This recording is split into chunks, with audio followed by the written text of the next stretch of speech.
Champawat Tiger. It is understandable for a tiger to terrorize a village, but for a tiger to stop the daily life of an entire region, that is something impossible to understand. The Champawat tiger is known as the deadliest man-eating animal ever recorded. It appeared in the mountainous regions of Nepal in the late 1800s, and in a short time, it proved that it was not an ordinary wild animal, but something much darker. Because this tiger was not only lying in wait in the forest, it was also silently prowling through the region in broad daylight. When women went out to collect firewood, when children wandered near the fields, when villagers moved a few hundred meters away from their homes, the tiger would suddenly appear, grab a person, and drag them deep into the forest, then disappear for days. And just when people began to think, maybe it has left, news would arrive from another village that yet another person had vanished. Over time, this fear was not measured only by deaths. At the same time, people could no longer go out to their fields. The outside world became forbidden for children, and the roads in the region became largely empty. In other words, a single animal caused people to begin reorganizing their lives around it. After this, soldiers and hunters in Nepal tried to kill the tiger, but they failed. They could only drive it across the border into India. But if you think this story ended there, you are wrong. In fact, the story was only just beginning, because even though the tiger had been driven away from the region, it would continue attacking different people in its new territory. And that is exactly what happened. The tiger continued its attacks in India without slowing down, and when the number of victims reached 436, Champawat was no longer just a tiger. It was like a living disaster. Eventually, the legendary hunter Jim Corbett was called in. Hundreds of villagers gathered to drive the tiger out of a valley, and in that moment, the fear that had been coming from the forest for years finally stood before the people. Corbett took his position and officially killed one of the most terrifying killers in history. But when the tiger fell, the real truth came to light. The teeth it used to disable its prey had been broken. Most likely, this broken tooth injury had been caused by a bullet wound it had received earlier, and because of this, it had become almost impossible for the tiger to catch its normal prey. So Champawat was not born a human hunter. What turned it into this was actually an old wound caused by humans. Strange, isn't it? At the root of an event like this, once again, humans are the cause. So what is your takeaway from this event? I would be very happy if you shared it with me in the comments. Tsavo Lions. In 1898, a railway bridge was being built in Kenya. For the workers, this was already a difficult enough place. High temperatures, disease, exhaustion, and the wilderness were in front of them every single day. But when two male lions began appearing around the camp at night, this construction site slowly turned into a death camp. At first, the attacks came from a distance. A man would disappear from one of the tents, and by morning, only tracks would be left behind. But as the lions became even bolder, they began dragging people out of their tents. Because of this, the workers built thorn fences around the camp. They lit fires and kept watch. But the lions did not seem like they were going to give up at all. They were not afraid of the fires the workers lit, nor of the noise coming from large groups of people. This made the workers even more anxious. Over time, everyone in the camp began falling asleep with the same thought: whose turn will it be today? Unable to withstand the situation, the workers began fleeing the camp, and as a result, construction was suspended. The incident caused such a stir that it was even talked about in England. The two lions were not only killing people, they were practically paralyzing an imperial project. Chief Engineer John Henry Patterson took a brave step and finally decided to hunt them himself. He shot the first lion, but the animal was so resilient that it did not fall immediately. The second lion, however, escaped and disappeared for days. Although Patterson said that these two lions took the lives of 135 people, modern studies suggest that this number may have been lower. But what truly matters here is not the number. What truly matters is that two lions made hundreds of people unable to sleep at night and showed that predators will not always be afraid of fire or loud noise. Gustave. Some animals are killed and their story ends. Others become legends because they cannot be caught for years. Gustave was exactly that second kind of killer. This giant Nile crocodile living around the Rusizi River and Lake Tanganyika in Burundi was not just a large reptile for the local people. He was a definite threat beneath the water. No one knew exactly where he was, but everyone could feel that he was there. The most terrifying thing about crocodiles is that they do not reveal themselves before they attack. Just think about it. There is someone filling water or washing clothes by the riverbank, or someone sitting in a fishing boat with their line cast, waiting for their prey without realizing that they are the one being hunted. But for these people, everything seems normal. The water is calm. The sound of birds can be heard, and these people think about the things that daily life brings, what their plans are for the evening, what will happen in the future, or why person X said that sentence to them. But then suddenly the surface breaks, and before the person can even go into shock, they disappear from this world along with their thoughts. And now, for someone else's world, they are nothing more than a meal. Over the years, Gustave was associated with dozens, even hundreds of deaths because of incidents like these. The real number was never confirmed, because most victims taken by crocodiles are never found again. Still, according to local estimates, this number was around 300, while scientists estimate it to be around 60. But it was not only the number of victims that turned him into a legend. It was his enormous size, the bullet scars on his body, and the way he escaped one by one from the traps set to catch him. So much so that Gustave created the image of an immortal crocodile among the people. But the researchers did not sit back and do nothing. They built a giant steel cage and waited for weeks. But Gustave did not appear, and he would not appear again. At this point, the story turned into something even darker. Because now people had begun to fear not only the crocodile, but also its intelligence. And who knows how many more people he turned into his meal after that. And maybe even now he is still continuing to hunt in some river. And if we look at it as a possibility, even today, someone living through the rush of daily life could become Gustave's meal tomorrow. But still, I would say we should not look at this too pessimistically. And Gustave, I hope you are no longer among us. Sankebetsu brown bear. In the story of the Sankebetsu brown bear, the death toll is not that high. Compared to the other predators I have talked about, it may be a little smaller, but the fact that this bear is held responsible for the deaths of 7 people is still a terrifying truth. In the winter of 1915, a small village in Japan's Hokkaido region was covered in snow. The houses were far apart from each other. Because of that, getting help from one house to another was difficult, and the forest was right outside the door. And one night, one of the forest residents launched a brutal attack on one of the houses we just mentioned, in a way that was anything but peaceful. A giant brown bear turned the area where people lived into an actual battlefield. The villagers tried to drive the bear away. Hunters gathered, and afterward, they managed to drive it away, but the bear came back and continued taking lives. And at that exact moment, something even worse than the attack itself had emerged. The feeling that the monster could attack at any moment. If we imagine this situation together, we are people living side by side with nature. We have homes among the forests, and when we look outside, everything is covered in snow and the cold is freezing. Also, even though there is a sharp silence outside, there is a terrifying noise inside our heads. Sometimes you see the bear's tracks, sometimes you do not. The uncertainty is at its peak. Even though you should feel safe inside your own home, you somehow cannot. Because you remember that this animal had once broken into a house before, and if it happened once, it could happen again.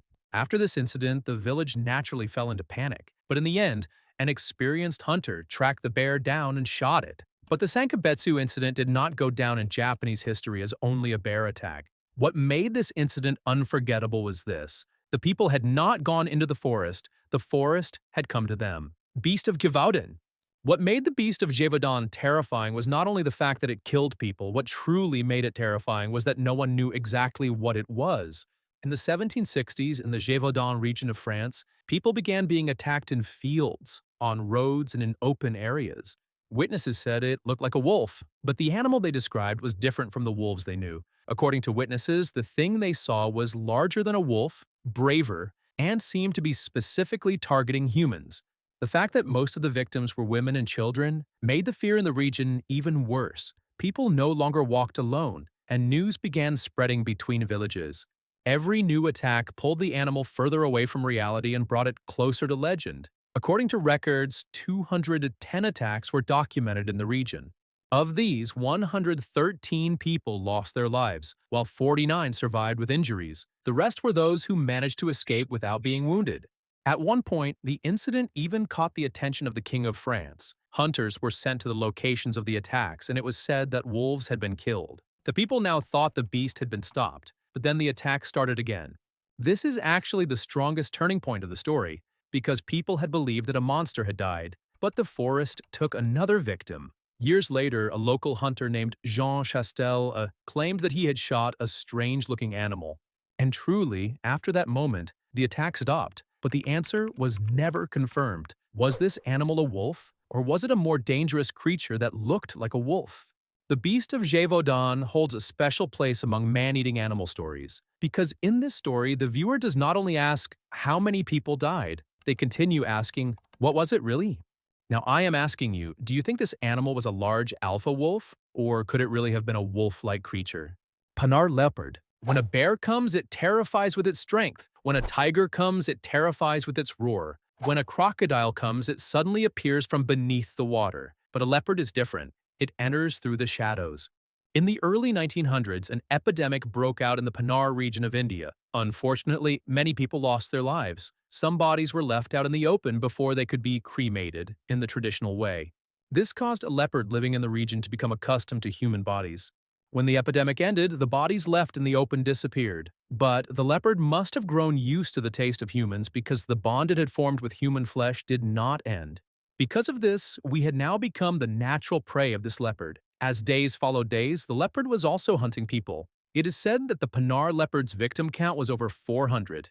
But what truly makes this story dark is the way the attacks happened. It is said that when people locked their doors, the leopard would enter through walls or rooftops. In other words, people were not being hunted in the forest, but in their own beds. That is why in Panar, fear was not only about going outside at night. Staying inside at night was not enough either. The leopard could not be caught for years because it did not leave tracks like a bear, it did not reveal itself like a tiger, and it did not wait in one specific body of water like a crocodile. In fact, we could almost say it was invisible. And just like with the Champawat Tiger, the legendary hunter Jim Corbett came to the region. First, he set up bait in the darkness, then he shot the leopard, but the first shot was not fatal. The wounded leopard escaped into the depths of the forest, and afterward, Jim Corbett followed the injured animal through the forest, together with the villagers he had taken with him. Even though he told the villagers holding torches, "Never run if the leopard attacks you. I need the light of the torches to see the leopard." The villagers panicked and ran when the moment came. Fortunately, with the light provided by a torch that one fleeing villager dropped on the ground, Jim Corbett shot the leopard directly in the chest and neutralized it. Jim Corbett proves once again here that he was an extraordinary hunter, and later in the video we will mention this legend again. Jersey Shore shark attacks of 1916. And here we are, the real Jaws. In the summer of 1916, the shores of New Jersey were full of vacationers. People were swimming in the sea, walking along the beach, and enjoying the summer. At that time, many people did not believe that sharks posed a serious threat to humans. Maybe the sea could be dangerous, but the beach was safe, at least that was what people thought. The first attack took place in Beach Haven. A man had been badly injured while enjoying the sea, and he lost his life. At first, people thought this was a one-time, extremely rare incident. But the second attack did not take long to come. And the strange part was that the attacks did not happen only in the open sea, but also in waters stretching inland, such as Matawan Creek. This turned everything people thought they knew upside down, because now the danger was not only in the ocean, the danger had come close. Within 12 days, 5 people were attacked. In these attacks, 4 people lost their lives, while 1 person survived with serious injuries. Newspapers amplified the incident. Panic began in the coastal towns. People stopped going into the sea and shark hunts began to be organized. They even threw dynamite into the water. On July 14, 1916, only 2 days after the final fatal attacks, Michael Schleicher, a former lion tamer and taxidermist, went out on his boat in Raritan Bay near New Jersey. A young great white shark, 2.5 meters long, and weighing around 150 to 160 kilograms, got caught in his net. As the shark was about to nearly sink the boat, Schleicher managed to kill the animal by striking it with a broken boat oar. We can also call this incident the birth of modern shark fear. Years later, when the novel and film Jaws affected the world, the foundation of this fear already existed in people's minds. What makes the Jersey Shore attacks unforgettable is the question that still remains unanswered. Was the attacker a single great white, or was there another species of shark involved? Let me explain why this question is debated so much. When the stomach of the great white caught in Michael Schleicher's net was cut open, about 7 kilograms of human flesh and bone fragments were found inside.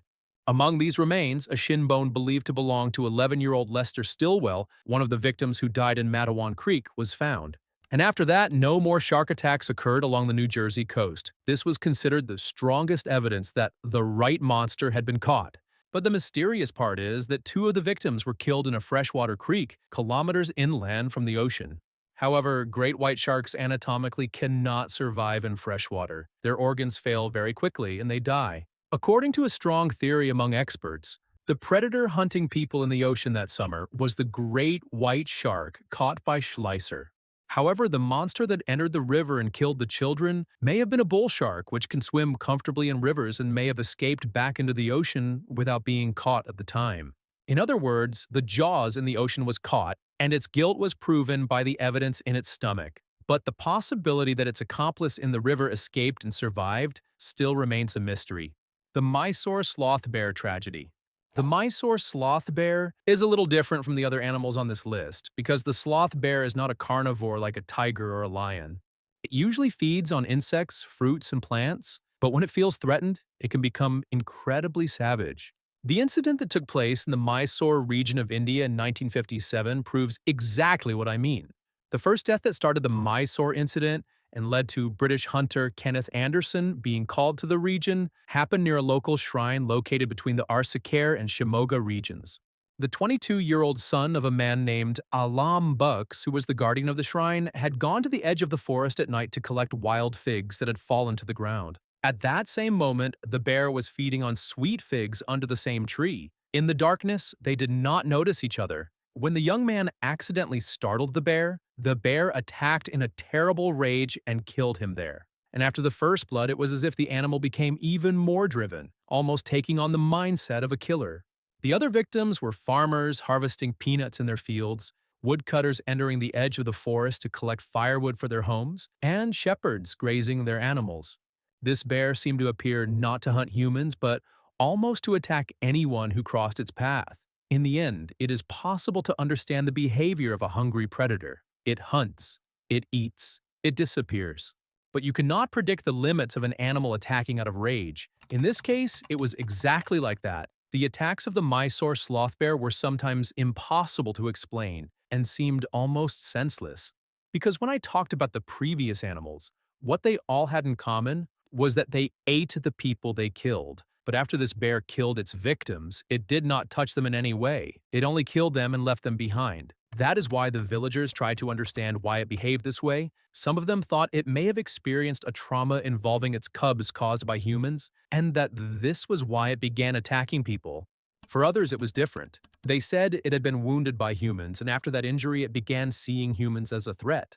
In my opinion, the most logical explanation was that it had been wounded by humans before. For a wounded animal, the scent of a human is no longer just the scent of a human. That scent is now the source of past pain. The Mysore sloth bear is held responsible for the deaths of at least 12 people and many severe injuries. The death of this killer came after the professional hunter Kenneth Anderson was called in. Leopard of Rudraprayag. You have probably heard of the Leopard of Rudraprayag. It was not just an animal that attacked villages. It was an animal that could be considered the nightmare of sacred roads. Between 1918 and 1926, in northern India, people began disappearing in strange ways on the pilgrimage routes leading to holy places such as Kedarnath and Badranath. These roads were used by thousands of people every year, but between 1918 and 1926, this route became known more for its terror than for its holiness. People set out to pray, but on the forest path they entered for prayer, they were never heard from again. This sneaky predator killed pilgrims not only by ambushing them in the forest, but also by slipping into enclosed spaces during the nights when they felt most protected, and doing it with absolute secrecy. But this killer's ambush abilities could not be ignored either. It would wait for hours in complete silence on the rocks above the pilgrimage route or on tree branches. As soon as a traveler passed directly beneath it, it would leap down and break their neck in a single move. And sometimes, it would ambush tired and slowed down travelers at the back of groups who broke the rules and continued walking at night in order to reach the temples as soon as possible, tearing them away from life before they could reach the temples they desired so much. Later, the reason behind these disappearances was revealed. This killer was a very dangerous leopard that had become accustomed to human flesh in that region and became the subject of books because of what it did. Villagers began avoiding going outside at night. Pilgrims began making their journeys in fear. Over time, a road turned from a sacred passage into something more like a dark corridor. Hunters set traps. Poisoned bait was left behind. Rewards were offered. Thousands of people searched for it. But the leopard had no intention of being caught, and for years it managed to disappear without a trace. But if we rewind a little, where had this animal become accustomed to human flesh? It is believed that its turn to hunting humans may have been connected to bodies left exposed after the 1918 flu pandemic. Just like with the Panar leopard, once again there was an epidemic, and then the second wave of death caused by the consequences of that deadly outbreak, killer leopards. According to records, the Leopard of Rudraprayag killed exactly 125 people. However, the real number is believed to have been much higher. Maybe among all the animals I've talked about so far, this was the smartest killer. To hunt an animal this intelligent, a very professional hunter was needed, and that hunter could be none other than Jim Corbett. In fact, according to Jim Corbett's memoirs, this animal did not move like an ordinary predator, but almost like a ghost capable of getting past locked doors. And again, according to Jim Corbett, the Leopard of Rudraprayag was the predator that challenged him the most in his entire hunting life. But even an animal this intelligent could not defeat Jim Corbett's perfect hunting skills. In the final days of a pursuit that lasted for days, Jim Corbett killed this animal on a dark and misty night, proving once again that he was a legendary hunter. Chowgarh Tigers. The Chowgarh Tigers were two famous man-eating Bengal tigers, one a mother and the other her adult cub, who killed at least 64 people in India's Kumaon region between 1925 and 1930. Someone would be killed in one village, hunters would arrive there, but immediately after, news of another death would come from another village. It was as if fear was moving in two different directions. Unlike tigers, which usually hunt alone, this mother and adult cub hunted humans together by ambushing them.